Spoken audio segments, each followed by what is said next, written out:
Dans cet exercice, on veut changer des francs suisses en une unité de monnaie que je vais appeler Z. Il y a 3 endroits différents qui font ce change et on aimerait savoir lequel est le plus avantageux. Alors, on va regarder, faire un petit tableau pour chacun des endroits. Pour commencer, on a le bureau de change. Alors, le bureau de change, il échange 60 Z contre 100 francs suisses.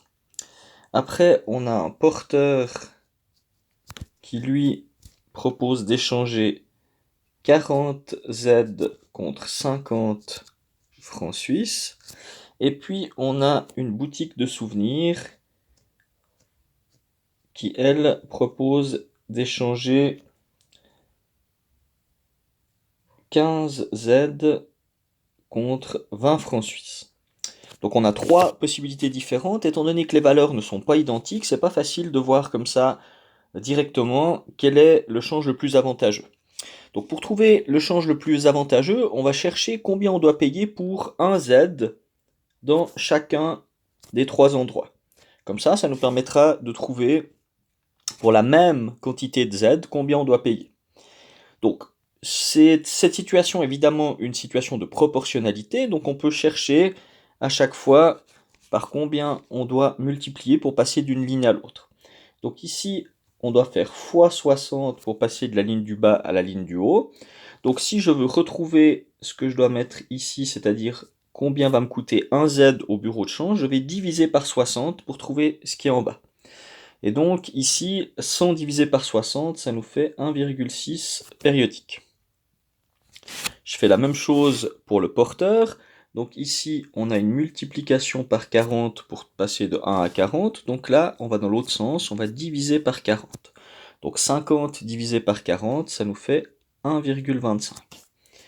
Et dans la boutique de souvenirs, on a x 15 pour passer de 1 à 15. Donc on va diviser par 15 ici pour trouver le prix de 1Z et on trouve 1,3 périodique.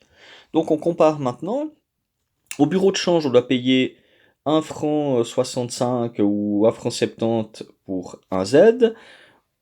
Chez le porteur, on va payer 1 franc 25 pour un Z. Et à la boutique, 1 franc 35 à peu près pour un Z. Donc le plus avantageux, c'est le porteur, puisque on paye 1 franc 25 pour un Z. À l'exercice FA 29, on a l'écran d'un ordinateur qui mesure 28 cm, j'ai transformé en mètres, 0,28 mètres. La largeur 21 cm, j'ai transformé aussi en mètres, 0,21 mètres. On va projeter l'écran de cet ordinateur et on obtient une image dont l'une des dimensions est 3,60 m. Alors, il y aura deux possibilités. Soit c'est la longueur de l'écran qui va mesurer 3,60 m, soit on aura une deuxième possibilité avec l'ordinateur, l'image, toujours 0,28, 0,21, mais cette fois ce serait la largeur qui fait 3,6 mètres, puisque c'est pas précisé laquelle des deux dimensions va faire 3,6 mètres. Donc il y a deux possibilités, on va essayer de calculer le résultat pour chacune. Donc ici, c'est une situation de proportionnalité, donc on va chercher le facteur de proportionnalité, c'est-à-dire par quel nombre est-ce qu'on doit multiplier la première ligne pour trouver la deuxième. Là, vous pouvez utiliser la calculatrice et donc faire le calcul à l'envers, 3,6 divisé par 0,28 pour trouver le facteur de proportionnalité. Donc 3,6 divisé par 0,28. On trouve un nombre à virgule, 12,857, etc. 12,86 à peu près. Si on va avoir une réponse précise, il faut qu'on garde tous les chiffres après la virgule sur la calculatrice. Donc on va garder le résultat qu'a donné la calculatrice et maintenant on va multiplier par 0,21. Et en faisant ça, on arrive donc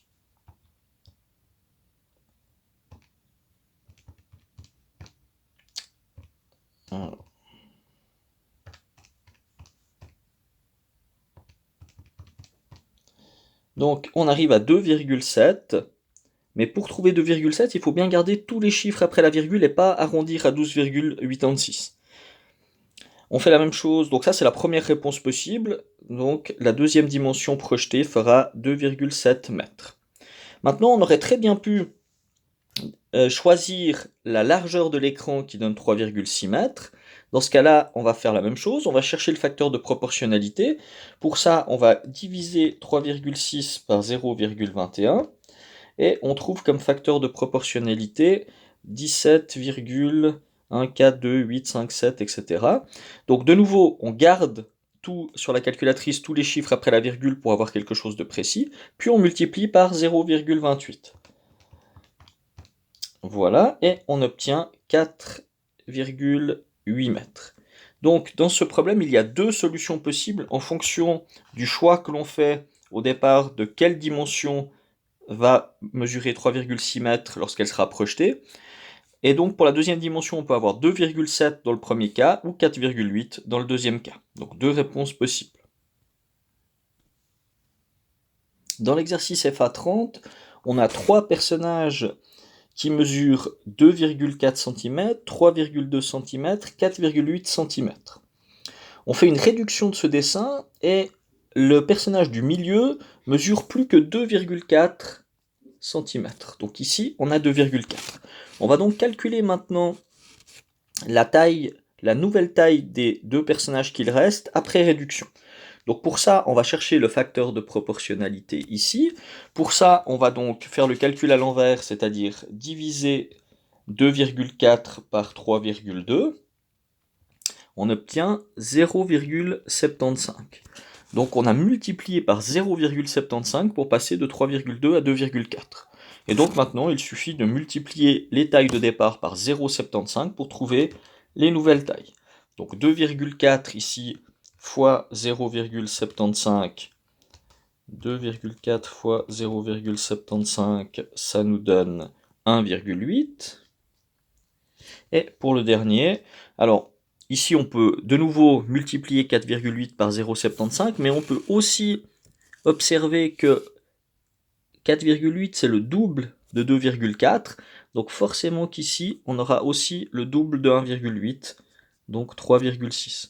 Mais on peut très bien faire 4,8 fois 0,75 pour retrouver le 3,6 ici.